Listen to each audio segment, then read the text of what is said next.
was playing. But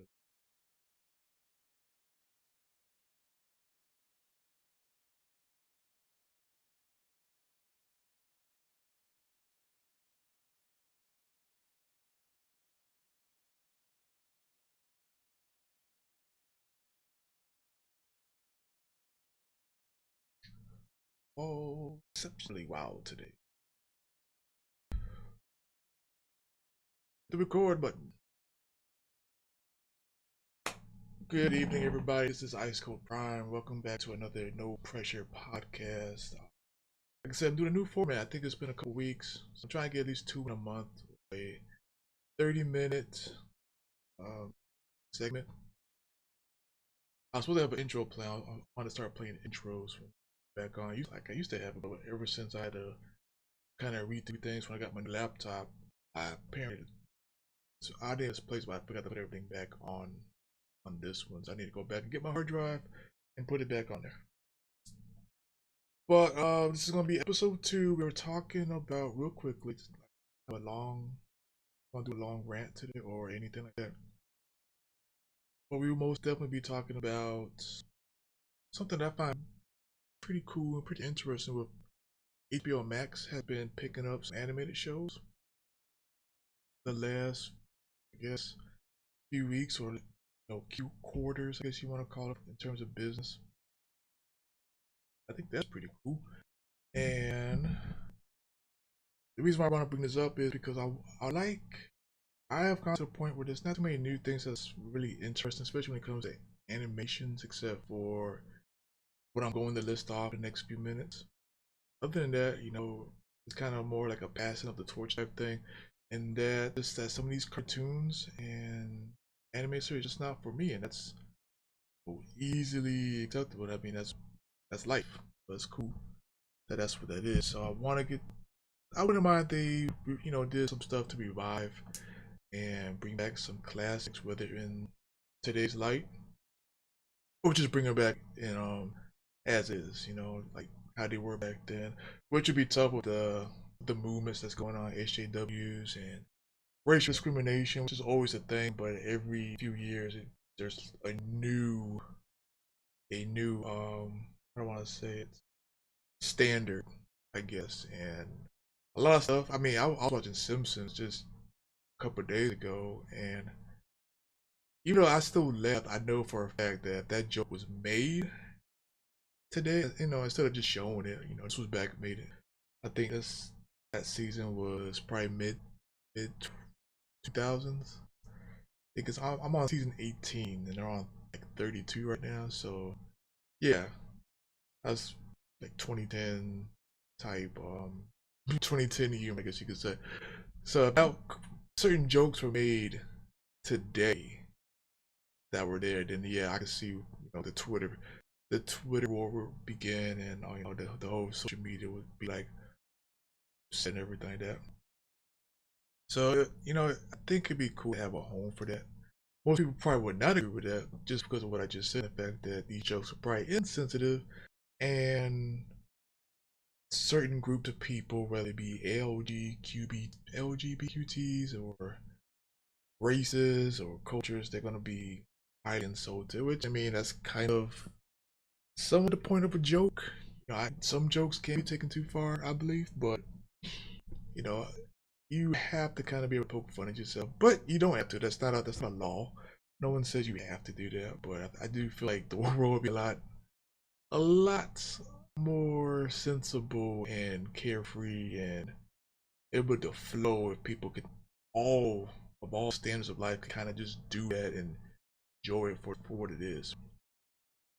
But that's a whole other conversation, kind of. I mean, this goes hand in hand, but I'm not gonna go down that rabbit hole. Like I said, HBO Max picking up some cartoons. I'm very interested in what they acquire next. I should have. Let me see if I can bring up that list. I saw a list. I'll see if I can bring that up real quick because that would be very cool. Media source.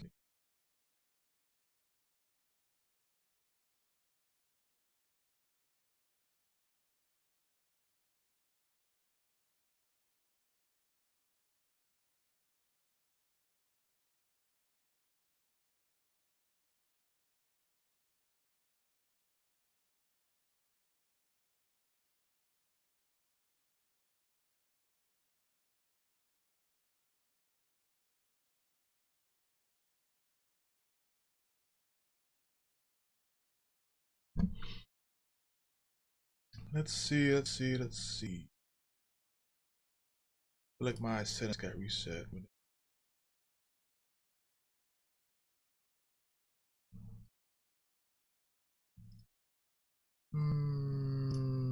Yep, looks like it did. No one there. Let's raise the gain up a tad. I think it might be too low. How's it sound now? Okay, that looks a lot better. Hopefully it does. I might have to do this one over, but we'll see. I didn't expect it to wipe out my filters. I always feel it does that.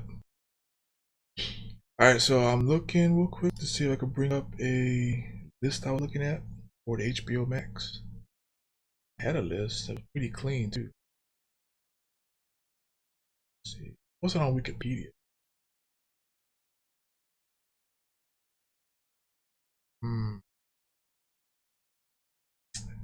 No HBO Max. Had a clean list.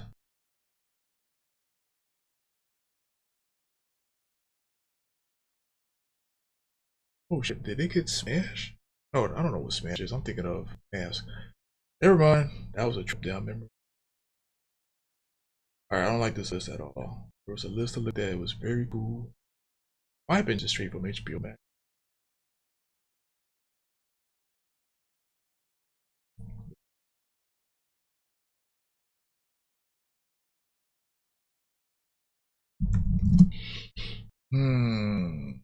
Let's see, guys. No, I don't need that one. That's too clean. Oh, maybe it's it. Android Authority. Okay, I think I found it. This is what we're going to use for now. So they have the separated cartoon. Got movies. It's cool. Which, oh yeah, I forgot about Perry Mason. Special. See things.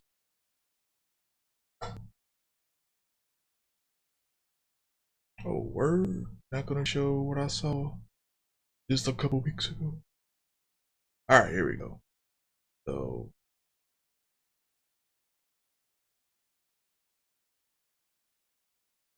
alright, I am going to bring it in.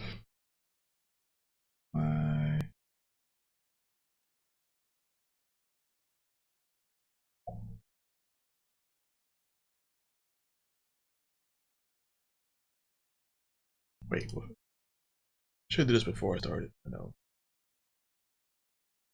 But I didn't. Wait, can I just do scratch his head? Browser. Oh, you know I can do window capture. I think there we go. We'll do it like that. That way it be. Alright, I'm just go ahead and shrink this down some. Can y'all see that? Y'all be able to see? I don't think y'all will be able to see.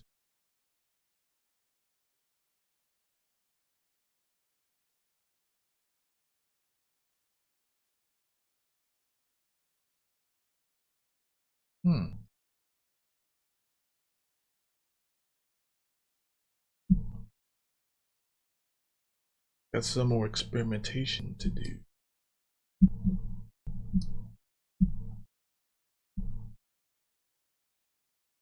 I don't think let's see that. I can barely see it. Maybe you can't either. Who knows? I'm just gonna pop it up over here anyway. Oh, I think I have one where you could see it.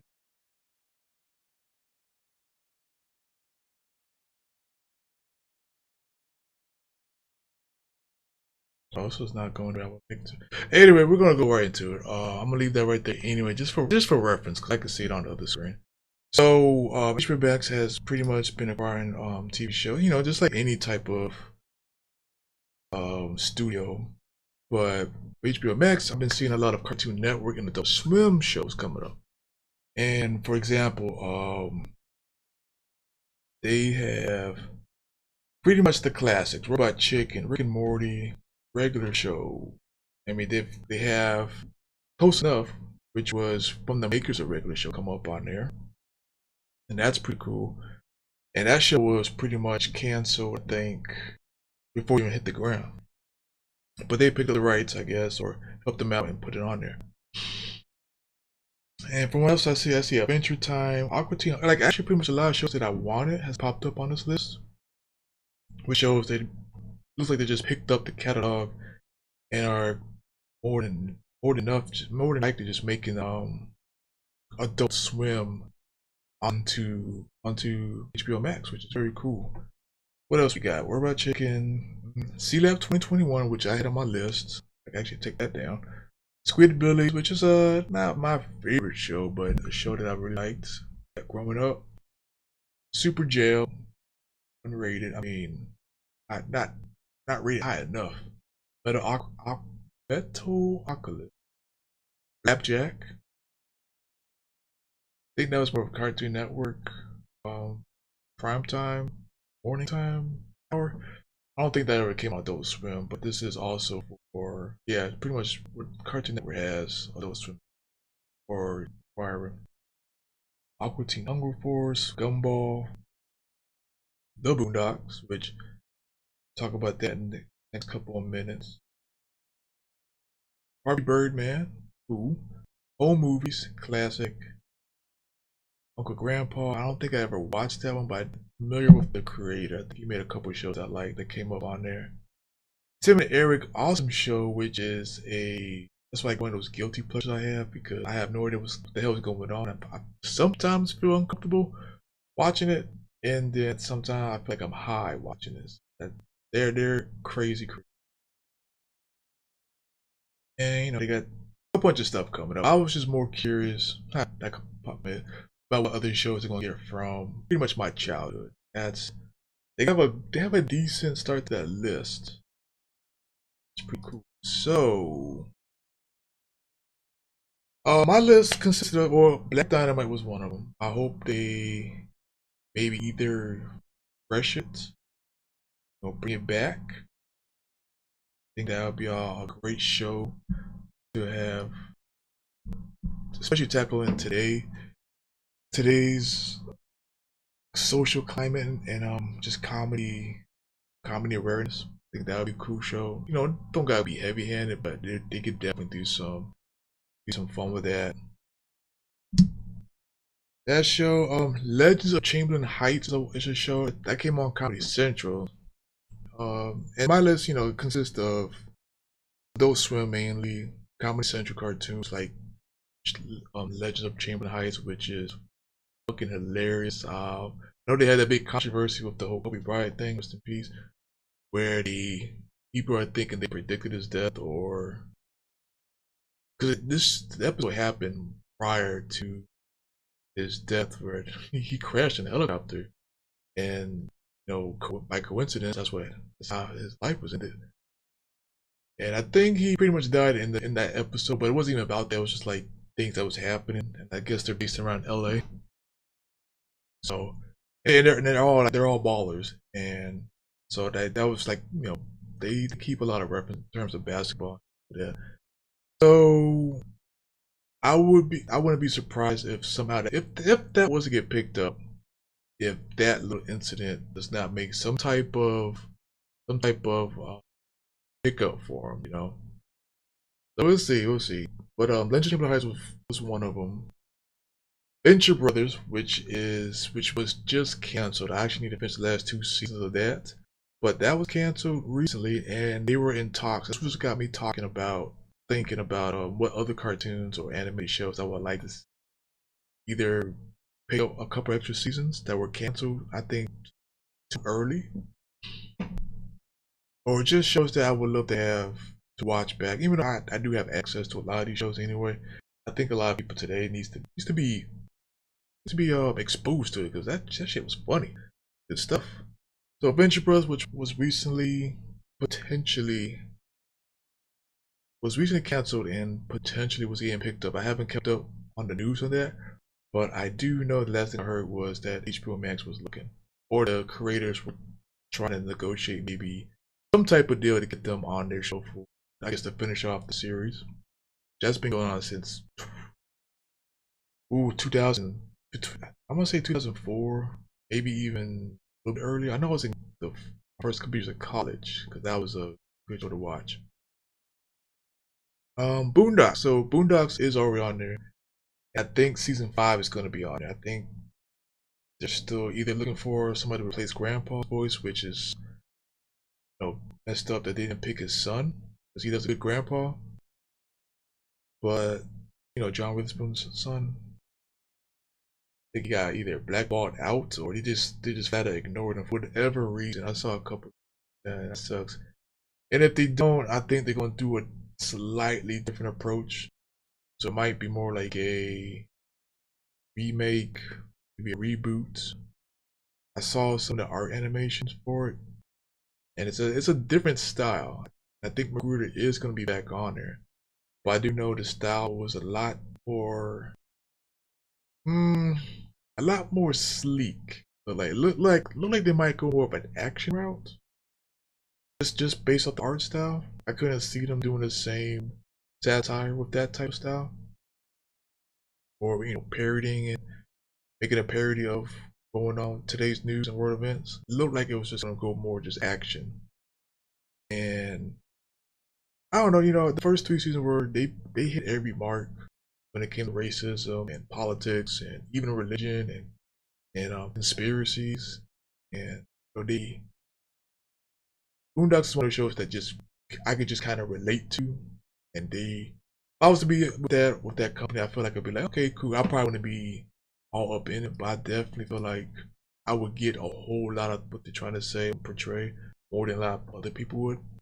We just it's just one of those shows just click. Not like South Park. South Park, I really vibe and click South Park just because of their mentality. Even though they can be rude and offensive and just outright gross, if you like really listen to the message.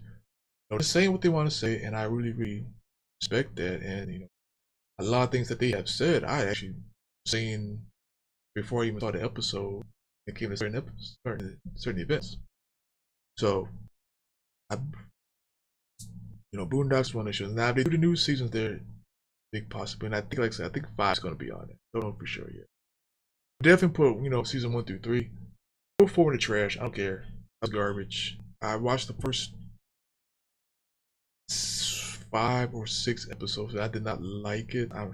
Okay, I'll take it back. I'm not gonna say it's garbage. Somebody liked it, and that's cool. But I do know that you could tell the difference. I think I have like a lot of people, a little bit of right to say that it is kind of because they change. Like you could just tell up front, hey, Magruder's on board. Magruder's on board. So yes, he left at season 4, and it showed. The characters were just wildly different. Grandpa was like, he was going to Homer Simpson-esque dumb. I did not like that. I thought that was just a betrayal to that character. Because Grandpa is just the old coot, lived through the tough times, just trying to relax. He had his ways, but he wasn't like dumb. They made him like dumb in that first few episodes.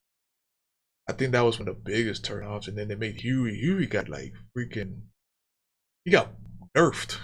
This is the best I can say. Huey got nerfed. He wasn't a badass, conspiracy, fighting for the right thing type guy. He was just along for the ride. The new Onceler character was whack. I mean, yeah, make a new antagonist if you needed to, and Onceler the first or third, whatever he was, I think it was the first. He was that realistic villain where you're like, oh yeah, once you're on his good side, you still need to keep watch your back. But he had charisma and he was just a cool character to watch. You just knew something was going on, especially like when we came to the episode with the Luther. He finessed the hell out of Grandpa, and at the same time, Grandpa didn't get like cheated or robbed. Yeah, his dream could have been more than that, but at the same time, he got to experience the ideal life of an entrepreneur. He opened up those chain of restaurants, and for however many months it was, he was the man. People was dying to see him eat his burgers, dying from his burgers.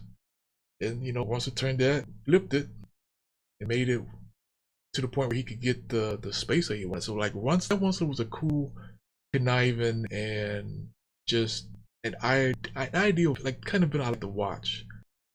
It wasn't just straight across the board type feeling like, oh, this dude's evil because he's white and rich and powerful. It's more like it was that, but at the same time, watching him do it was like, oh, and it's informative. That's kind of how things happen. They manipulate, and it's you got to take what you get from that. It could just be entertaining, or it could just be a little bit of truth to it. Sometimes it's just funny to watch it this way, but you can still learn.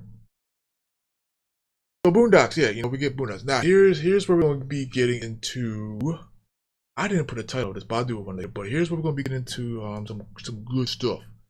Now I would love if it's being HBO Max. There's a talks of a new Spawn live action movie. Now, I'm one of the few that would rather watch an animated movie sometimes more than live action. First Spawn live action was, it was cool. It was Michael Jai White. Whatever reason they had not Kirk Douglas. What's the dude's name? Martin Sheen. They had Martin Sheen in there as the villain. Some chick, John Leguizamo. And I'm pretty sure I know the white guy that was his mentor. I'm pretty sure I know who that guy is. But here's the thing. It doesn't really age well.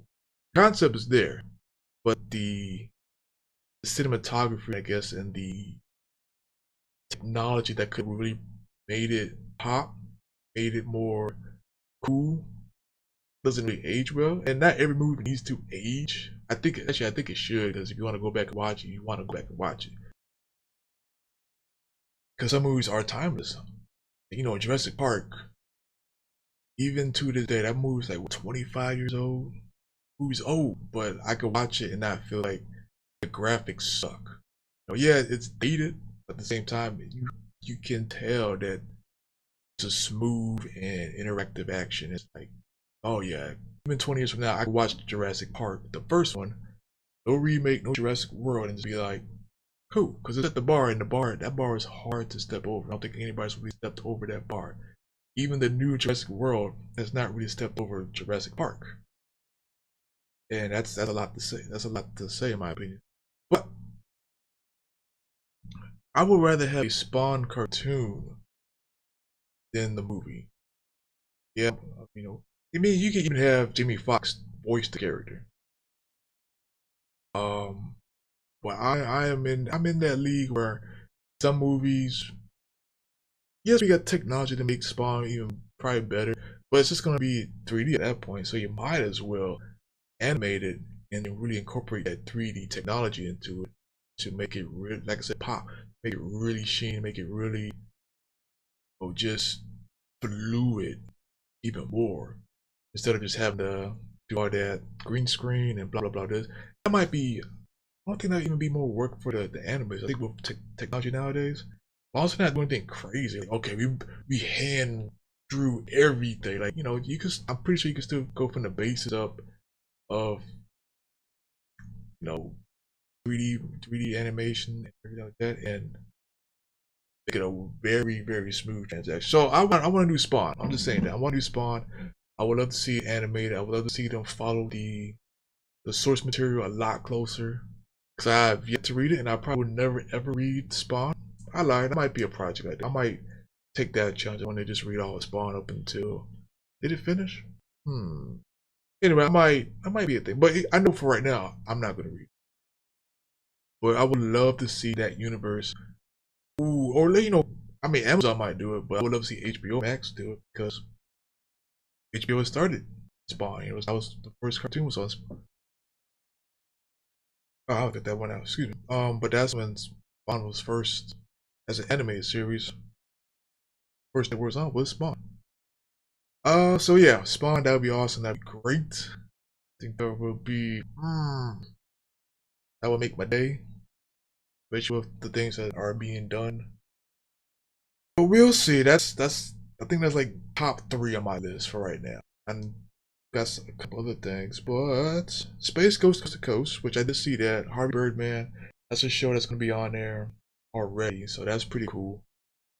Would I like to see that reinvented for today? Yeah, I think I would. I think give it to the right writers and production team. I think they could do it. You know, somewhere along like that same mentality as like the Rick and Morty's. What's his name? Hammond. I think that's one of the creators of Rick and Morty's, or like Seth Green, like people that do like Robot Chicken and South Park, and I would love to hear more about the team. I need to look more into that team. The team that did Harley Quinn was one of my favorite shows the last year or two. That one that was Chef's Kiss. I'll watch that again pretty soon. But you know, that mentality, I think that would be a great exposure for that the IP that collection of shows. Space Ghost to Coast, Sealab 2021. Bring that back, please. Reinvent it and renew it. We don't. And when I say reinvent, I'm not saying like you just make it straightforward to that. I'm talking about just reanimate some shows, animate the shows, bring back the same cast if you can. If you had a bunch of like unwritten stories that you couldn't do or didn't do or love to do, bring those back. You know, this is just there'll be a good chance to do it. So I'm not asking for them to be, you know, maybe they could do a because they started doing it the last season. They were very in theme feel, like they had clones, and they had a storyline near the end. The first season, like it was kind of just random, like bop bop bop, you know, Dolphin War here, Dr. Quinn doing some crazy shit here, the Captain doing some crazy stuff here, and just like keep a randomness. Baby back ribs, like if I watch 2021, you already know what I'm talking about. There, what's his name? I forgot everybody's name. I just remember Dr. Quinn. I think Murphy, Captain Murphy, maybe. And Debbie, I want to say Debbie is the white chick's name. Dolphin Boy. Okay, so it's all coming back to me. And I can't remember the guy that does the communications. But there was some episode they were talking about either the Donner Party or something else. I'm talking real baby back ribs. And I think Debbie was like talking about being pregnant, and that was just like an uncomfortable conversation for them. And that's classic. Oh yeah, classic. Well, yeah, don't try and make it nice. Just keep it funny, keep it funky, keep the dark humor, the randomness of it. The stereotypes were great. And that's me saying that. I'm saying like, what that was like one of the most perfect little snips of a cartoon. 15 minutes, and I could not wait to watch that when it was coming on at night because it was Adult Swim. So like what I think between 10 and 3, maybe even 10 and 1 in the beginning, because it wasn't really as mainstream when it first came out. It was just here's some old shows that we dubbed over and kind of reworked. So that was cool. So yeah, that's pretty much what I'm talking about, the first generation stuff like that. And that's really it. I'm gonna do something when it comes to Adult Swim, because I actually looked at the list of the original programming on Wikipedia, and that was a fire lineup throughout the years until I think for me maybe 2000, and first 5 years I think I was on board with it. That kind of either life just happened, I just couldn't catch it like I wanted to. I do know some of the shows were falling off, so that lost my interest. Some shows got me back into it, and I think I might do a special segment on that. Maybe even just do a type of show. I might do that. I might do a segment where I just kind of might binge watch the show and then talk about it, because that was part of my childhood. That was something that just was really, and I think that'd be a cool thing to do. So we'll see. But that's it. Something that got my eye. I was gonna talk about some other stuff, And I decided to talk about this today because I'm gonna do a podcast for Saturday, and one of the topics is pretty much we're gonna be talking about a little bit about the voice changes that with the Fox network. Simpsons and Family Guy have changed the voice actors for the black characters, and that's all I know so far, just the black characters. I don't think anybody else has made a mention of any other type of cultural appropriation or cultural synchronicity, I guess you want to say. I don't know, like people that to match certain cultures. And I started with a poo, but like I said, I will get back to that Saturday when I do my podcast with the Josh and Mike podcast. And today I figured, I might as well talk about this. I was gonna talk about No Man's Sky, and that's a 5 game, so that's 30 minutes by itself. I don't want to be doing hour-long solo podcasts. I think 30 minutes is good enough for me. So I start narrowing it down and get a lot better. And I'm gonna put some work into it, guys. I've been saying it for months. I think I'm in a position now where I got to set aside time and just really focus on one thing at a time. I took the technicalities of streaming and kind of just after I finished that, I was like, I'm good with this. I need to actually get to the point where I could just edit, maybe make live shows into 20-minute shows that I could put on YouTube, and maybe add in some background, some backdrop, edit in things that I'm talking about so you can relate to it quicker. Like, I have a whole bunch of clips I could use for talking about Spawn and Adult Swim, HBO Max list, so that would be nice to have that in the background, or I fade in, fade out, probably simple rudimentary stuff that I just have not touched on. And I need to do better. I was supposed to have an intro, but my intro wasn't working. So, man. But before I do stop, because those are my big six, right? Big seven. Those are my big seven type of franchise I would love to see on HBO Max if they're not already on there. And most of them are on there. Black Dynamite's not on there. Legend of Chamberlain Heights, Spawn, Unsupervised was a cartoon, and like I said, if I could do this better in post, you would know what I'm talking about. Unsupervised.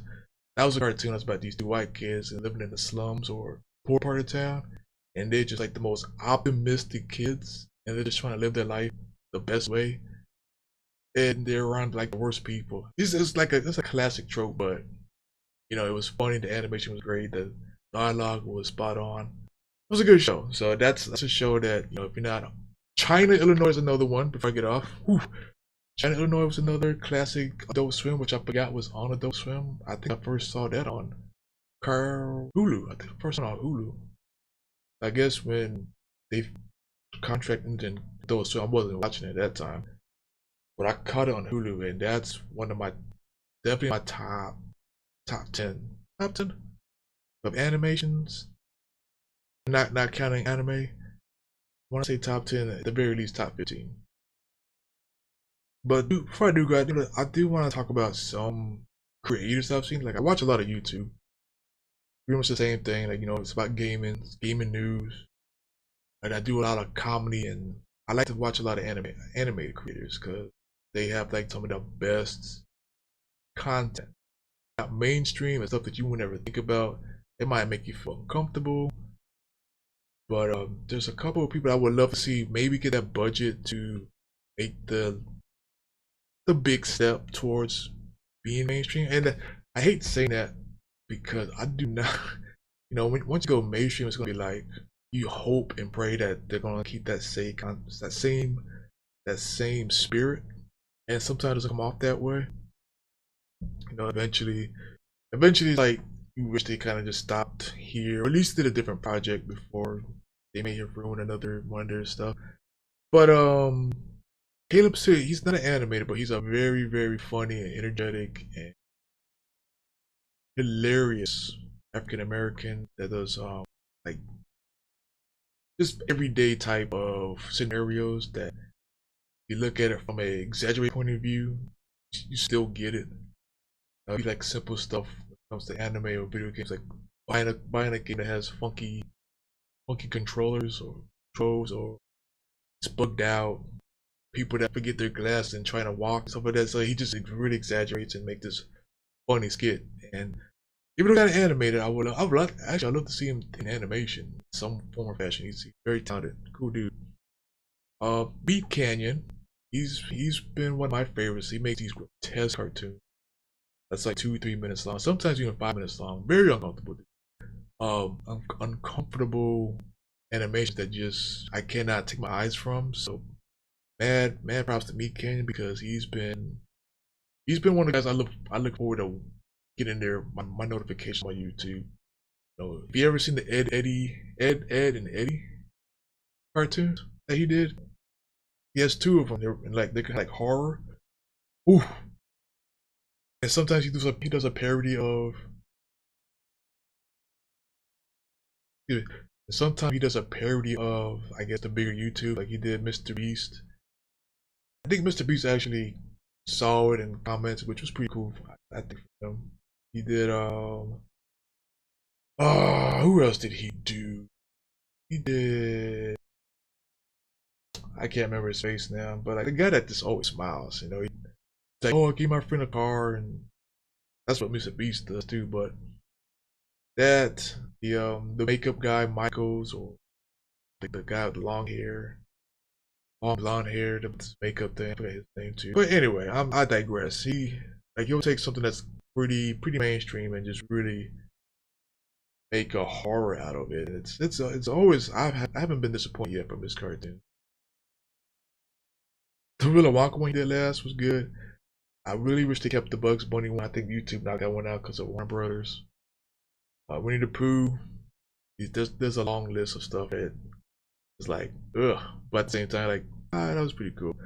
And James Farr is a pretty very super talented and socially aware creator in the YouTube world. I don't think he gets enough credit. I know people have given him credit, but I don't think he's getting enough. But he also kind of does his work, which I'm pretty sure it takes a lot of time. You know, intermediately. So you saw one month. You're not gonna see it the next week. This stuff takes a lot of time. You could just tell. No matter how talented you are, it's gonna take at least a few weeks, and that's gonna be time out your day. And so I hope I hope he gets the budget to kind of really sit down and put all his thoughts onto this webpage, because he's like a cool dude. Seems like a cool creator. But that's it, guys. That's it for the show today. Like a short show. These podcasts just pretty much me picking my own brain and bringing it to you. So hopefully other people will see it. Maybe watch 5-10 minutes of it. Maybe it'll hook you, maybe not. But I can find people that kind of relate to that and understand it the same way together. You know, like it's always kind of cool to build a community, and I haven't done that yet. I can't build one off that. It's kind of, I have to build one off being related to something, and I think that's, you know, just what it is. And then maybe I can evolve into something that's bigger and better and my own. But you know, having that like-minded people around you, nothing wrong with that, I think. I would do better. Hopefully by what's today? Hopefully by November, I have some stuff to make my presentation a little bit better, a little bit cleaner. And I really want to start doing some post stuff. That we can have like a raw live on YouTube, and then maybe like the next week I'll have like a cut down version where all the mishaps and the editing I can do will be off. If I hiccup and stuff like that, cut that out. If I'm referencing something, I can have it in the background and you can see it, and that way I won't be just talking and missing out on maybe people understand what I'm talking about. So with that said, that will conclude today's No Pressure podcast. I thank you for coming by. Hope everybody has a wonderful evening. I'm about to get on this No Man's Sky, but I might do a little bit of work because I want to see if I get the intro in. We'll see. Anyway, guys, please enjoy your evening. Be safe. Have fun. Stay motivated. And I will catch you guys next time. Hopefully in the next week or two.